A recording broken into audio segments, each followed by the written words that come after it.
Well, it's been 40 years since Ford's most emphatic victory on the mountain, and to commemorate that anniversary, Tickford have produced the Bathurst 77 Special.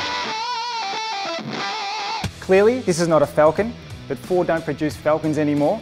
This is the modern day hardtop. And who better to take us through the car than legend himself, Alan Moffat. So Alan, here it is. What's your impression? Have the boys done a good job at Tickford? Only if you think you want to go to heaven in a hurry. It's absolutely fabulous. It really is.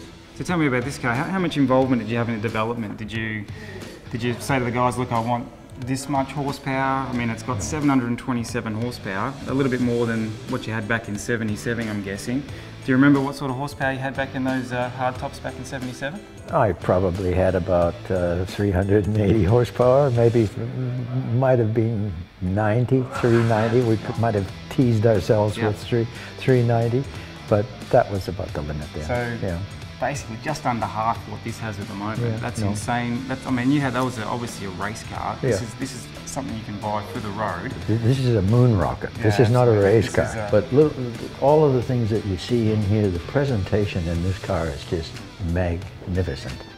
Absolutely, and the famous signature as well. Every car adorns that. Yes. What's your favourite part of the car?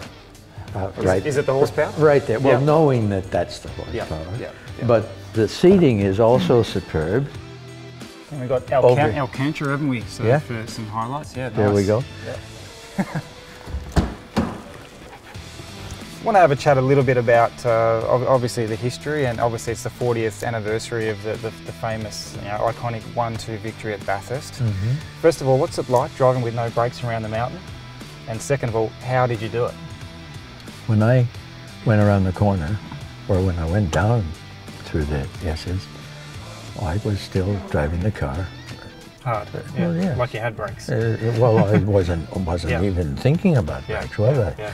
I just gave it a tap to slow it up to the point, because when you go into that last corner, you think it's like that, but in reality, it is actually quite open. And the moment that left tire is like that, you better know that you're going to hit that wall if you haven't got a steering wheel.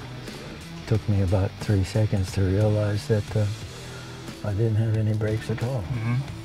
So how did you get around that corner? Did you just have a heap of understeer, or did you just run a bit wide? No, I just turned it. I was just driving it the way I thought I was supposed to be driving it. I wasn't trying to get smart. About halfway through going down the main straight, halfway of the straight, I could pick up the gas pedal and do a little bit of and I didn't even pretend that I was going to be taking my foot off the gas and put it on the brake. I knew I was up to here. And then you know where the big hotel is there as we are going down there before we turn left.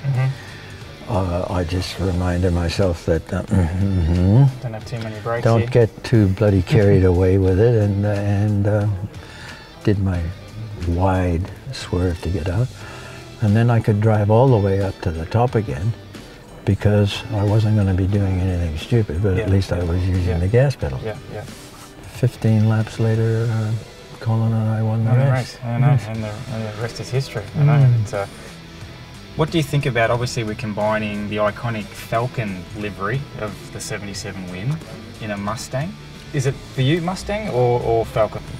Well, we're sitting in it at the moment. You're sitting in the moment? Well, Alan, I'm guessing we're out of time here, mate, but thank you very much for showing us around your new baby, I guess, and giving us some insight on what it was like back in the day as well. So thank you, Alan. Pleasure, mate. Cheers.